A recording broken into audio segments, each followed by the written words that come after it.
प्यारे बच्चों, आज फिर अपन यूनिट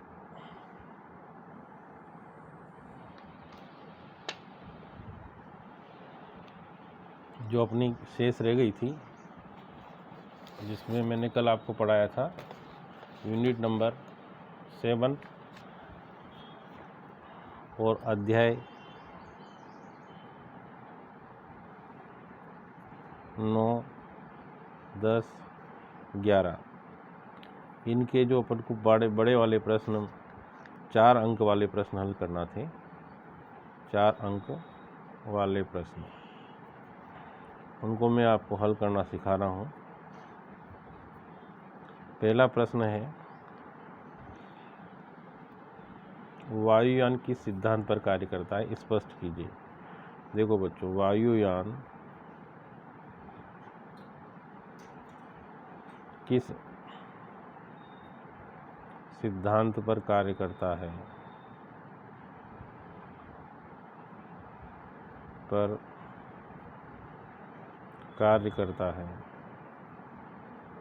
समझाओ।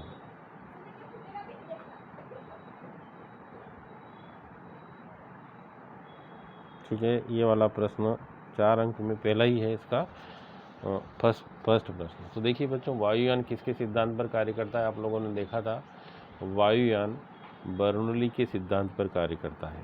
तो यहाँ लिखेंगे वायुयान बर्नौली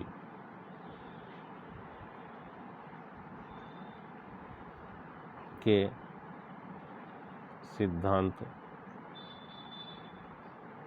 पर कार्य करता है।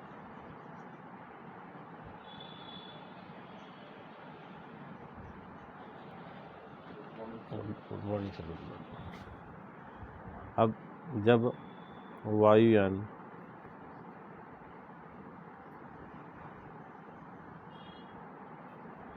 रनवे पर ऊपर उठने का प्रयास करता है तो उसके पंखों पर दाबांतर उत्पन्न होता है। बर्नौली के सिद्धांत से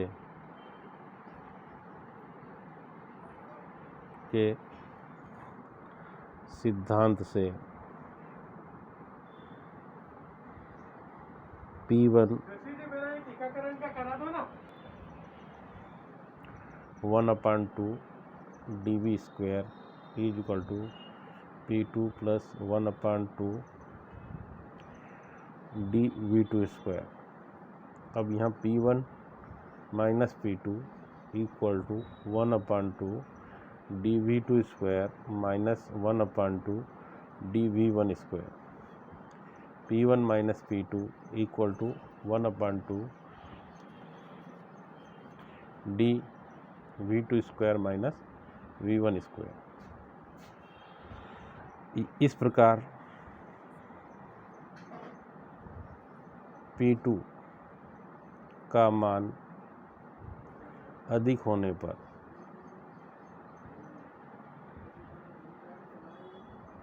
वायुयान ऊपर की ओर गति करने लगता है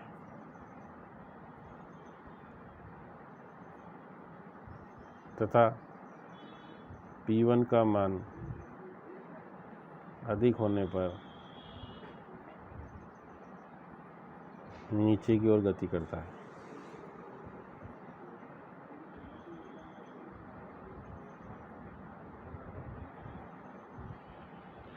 तो ऐसे अपन किसी भी प्रश्न को आसानी से बना सकते हैं इसमें। अब बच्चों देखो, नेक्स्ट क्वेश्चन नंबर 2 था आपका, सेकंड क्वेश्चन है,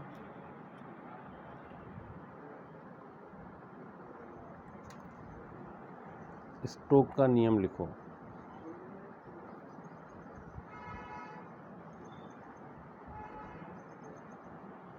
सेकंड क्वेश्चन है स्टोक का नियम। ये प्रश्न क्रमांक 2 है आपका। इसका आंसर कैसे लिखेंगे?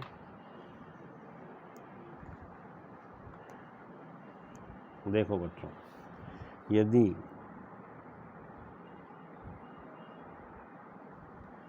पूर्ण गोलाकार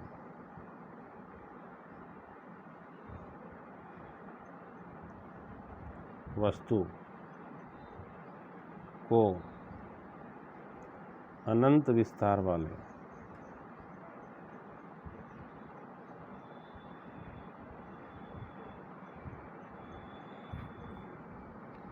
द्रव में गिराया जावे तो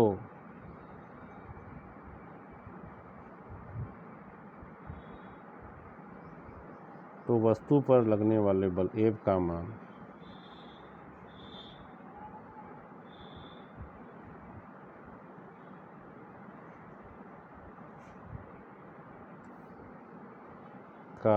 मान नंबर 1 द्रव के सांद्रता गुणांक ईटा के समानुपाती होता है।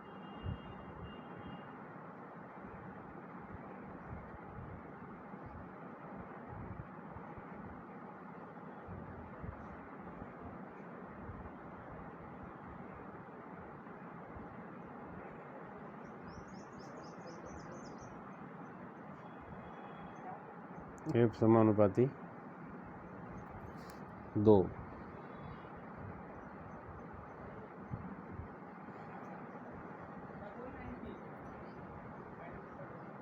वस्तु की त्रिज्या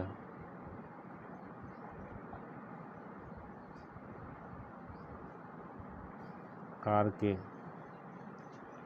समानुपाती होता है। तीसरा, वस्तु के वेग v के, तो यहाँ F समानुपाती R है ना, वेग v के समानुपाती होता है।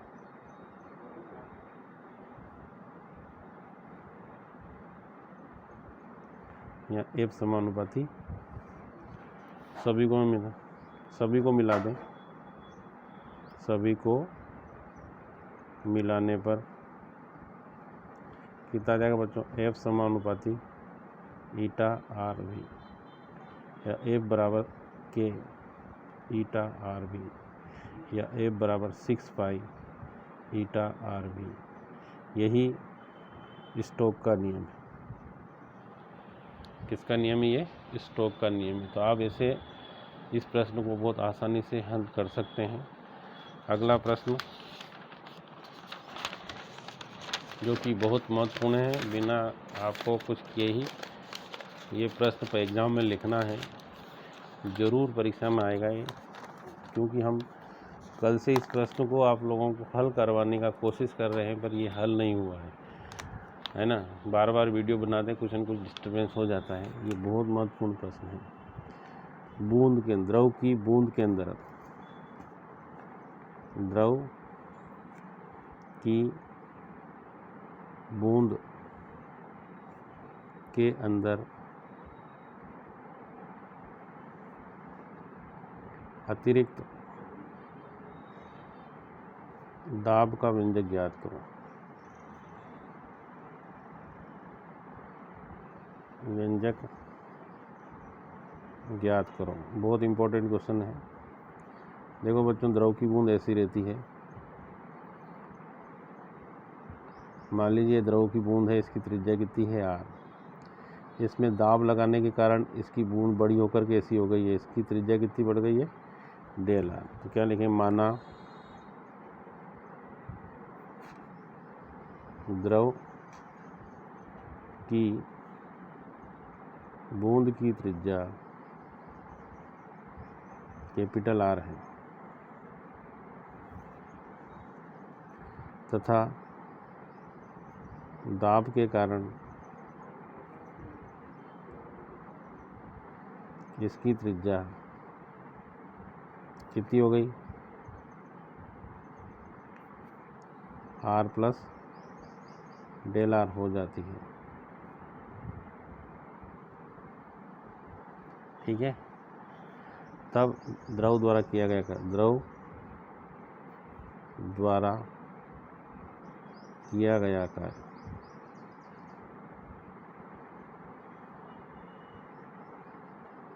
बच्चों, कार्य को आपको बहुत अच्छे से परिभाषित करवाया था मैंने। F इंटू डी मतलब बल गुणित विस्थापन को अपन कार्य कहते हैं।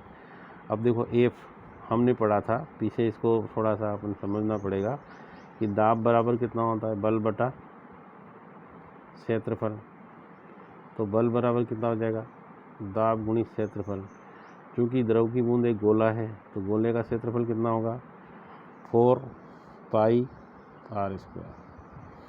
F बराबर कितना हो गया, 4 पाई आर स्क्वायर पी। तो W बराबर अपने पास कितना आ गया बच्चों, 4 पाई आर स्क्वायर पी, और यहाँ कितना लिख देंगे D। अब D मतलब डिस्प्लेसमेंट कितना हुआ, देखो D बराबर कितना है, डेल आर। तो यहाँ कितना लिख देंगे अपन, तो W बराबर 4 pi r square del r into p. ये समीकरण नंबर कौन सी आ गई अपने पास, 1। अब यहाँ पर अपन यहाँ ऐसा लिखेंगे, आर त्रिज्या की बूंद का क्षेत्रफल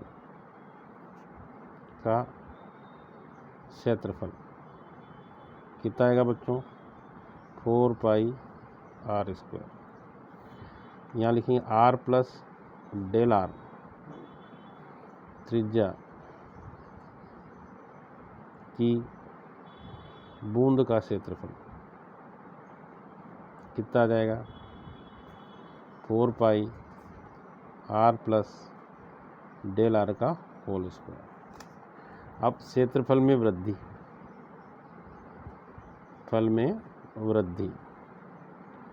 कितनी आ जाएगी, देखो a plus del a minus a बराबर 4 pi r plus del r का whole square minus 4 pi r square. तो यहाँ a से a कट जाएगा तो अपने पास बच जाएगा डेल a बराबर 4 पाई कॉमन, यहाँ लिखेंगे आर प्लस डेल आर का whole square minus r square, फिर 4 पाई, इसको खोलेंगे अपन, r square plus del r square plus 2r into del r minus r square. तो इस आर स्क्वायर से आर स्क्वायर कर जाएगा और यहाँ लिखेंगे डेल आर स्क्वायर का मान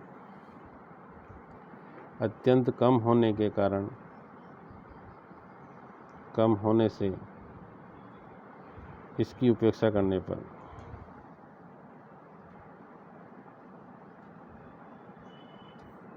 तो कितना आ जाएगा, 4 pi into 2r into del r, कितना आ जाएगा 8 पाई आर और डेल आर। ठीक है, ये हमारे पास आ गया। अब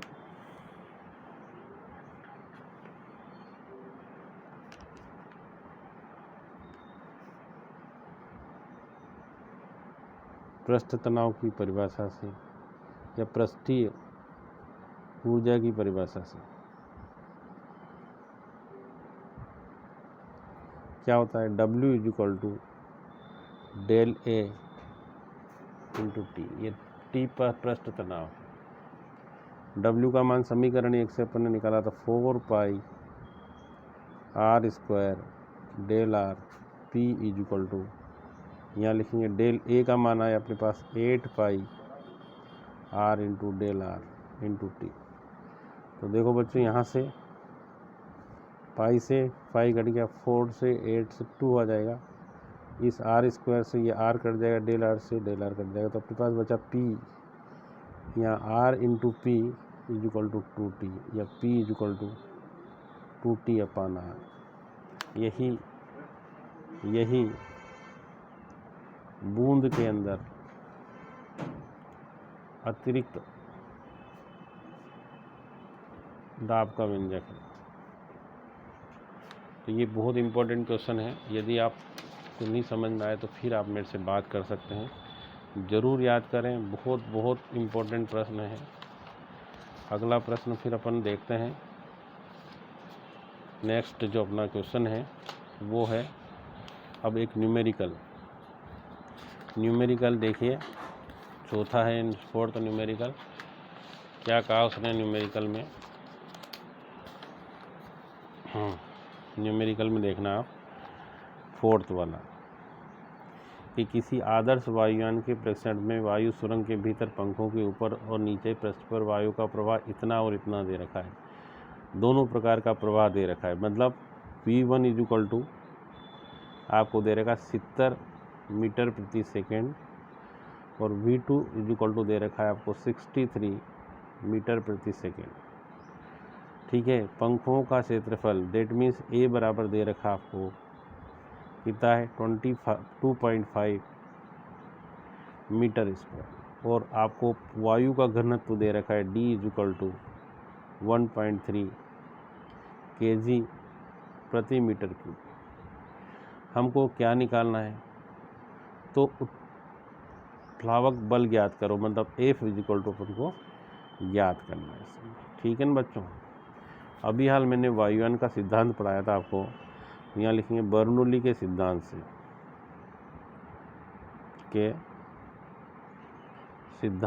क्या सिद्धांत है?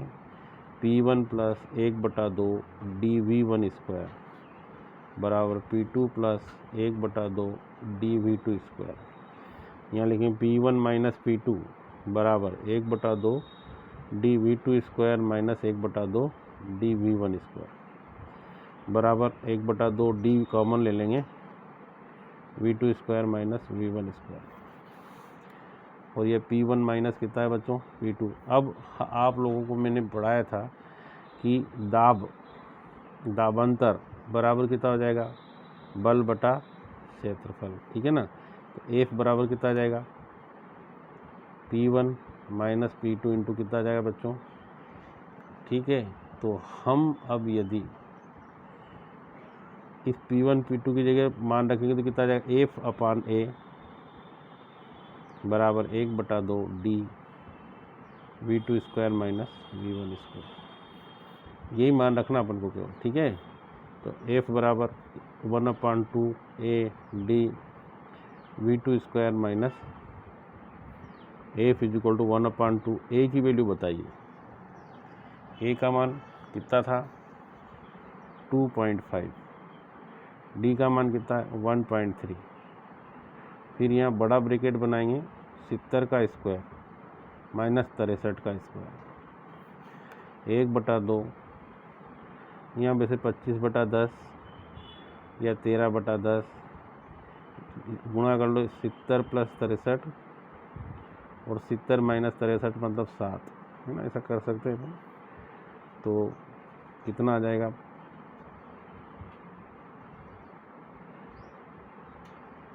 यहाँ 13×5 65 की 5 से लाया 1, 13×2 26 और 6 32/40 200 गुणित 133 गुणित 7। इन सब का गुणा करके अगर अपन हल करेंगे तो ये आ जाएगा 1.5 इंटू 10⁻³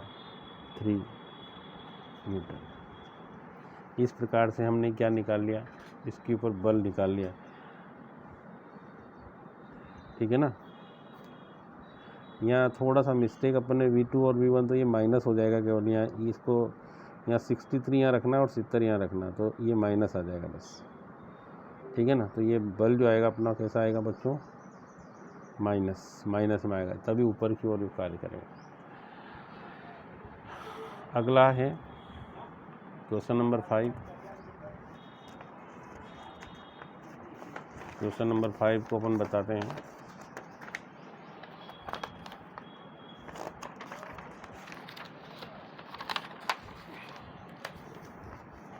प्रश्न क्रमांक 5 देखें। 5 क्या है? कि किसी द्रव चलित लिफ्ट में ऑटोमोबाइल लिफ्ट की संरचना अधिकतम 3000 किलोग्राम संहिता की कार को उठाने की बोझ उठाने वाले पिस्टन के अनुप्रस्थ काट का क्षेत्रफल 425, तो छोटे पिस्टन पर अधिकतम कितना दाब सहन करना होगा। आप लोगों को ये बहुत अच्छे से समझ में आना चाहिए, क्योंकि अपन ने द्रव चलित लिफ्ट का सिद्धांत पढ़ा था। F इक्वल टू कितना होता है mg। पहले तो यहाँ से देखें आप। अब यहाँ पर m इक्वल टू कितना दे रखा है आपको 3000 किलोग्राम। g का मान आप यहाँ मान लें 10 मीटर प्रति सेकंड, तो कि गुणा करने में ज़्यादा दिक्कत नहीं आएगी। तो F बराबर 3000 गुणी 10, मतलब F बराबर 3 गुणी 10 की घात 4 न्यूटन अपने पास बल आ गया। अब A बराबर कितना दे रखा है 425 सेंटीमीटर का क्यूब दे रखा है। तो 425 इसको मीटर में बदलेंगे, फिर 10 की घात -2 का क्यूब होगा, है ना, मीटर स्क्वायर होगा। तो 425 गुणी 10 की घात -4 और मीटर की घात 2। ठीक, अब क्या करना अपन को, दाब निकालना। तो P बराबर कितना होता है F अपान A। F का मान है 3 गुणी 10 की घात 4 बटे 425 गुणी 10 की घात -4, तो 3 गुणी 10 की घात 8 बटे 425। आप चाहें तो 3 0 2 0 इसको दे दें, 10 और 3 0 दे दो बटे 425। तो 25 एकम 25 बचेंगे कितने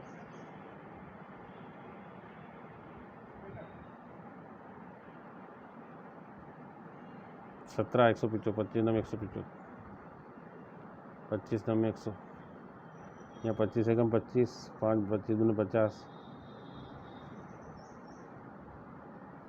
120 में 19 का भाग लगा दें तो अपने 19 5 कुछ 100।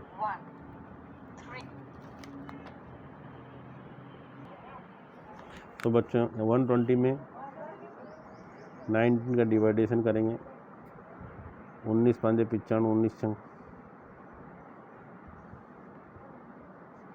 54 की 4 हासिल आया 1 6 कम 6 5 11 114। कितने बचेंगे 6 दशमलव का 0 19 5 19 19 6.3 इंटू 10⁵ न्यूटन प्रति मीटर स्क्वायर, ये अपना आ जाएगा। ठीक है ना, तो अपन इससे इसका निकाल सकते हैं। अब अपना अगला प्रश्न, ऊष्मा चालकता गुणांक की परिभाषा लिखो, इसका मात्रक और महत्व। ये प्रश्न 6वां और 7वां दोनों मैंने करा रखा है, इसी के साथ दोनों को वीडियो डाल दूंगा मैं।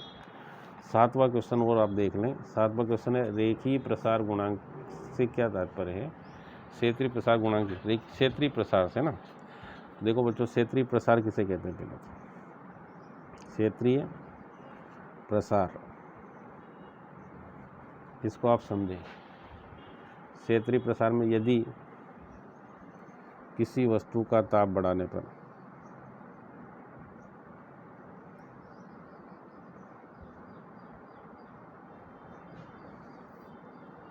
उसके क्षेत्रफल में वृद्धि हो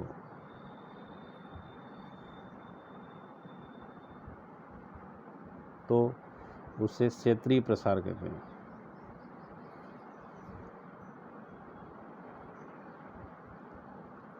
ऐसे आपको लिखना है ताकि परीक्षा में पूरे मार्क्स मिले। अब उसने आपको क्षेत्रीय प्रसार किसे क्या तात्पर्य लिख दिया। अब क्षेत्रीय प्रसार गुणांक की परिभाषा, तो यहाँ लिखें क्षेत्रीय, अलग अलग बना के लिखोगे तो बहुत अच्छे मार्क्स मिलेंगे। प्रसार गुणांक, अब यहाँ इसको ऐसे बनाएं, लिखें यदि किसी वस्तु के एकांक क्षेत्रफल का, किसी वस्तु के एकांक क्षेत्रफल का ताप 1 डिग्री सेंटीग्रेड बढ़ाने के लिए जितनी ऊष्मा की आवश्यकता होती है, एक बढ़ाने के लिए किसी वस्तु के एकांक क्षेत्रफल का ताप बढ़ाने पर उसके क्षेत्रफल में जो वृद्धि होती है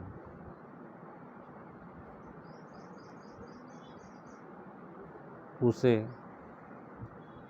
उस पदार्थ का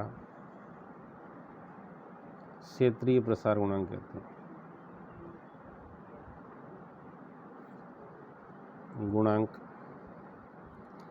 कहते हैं।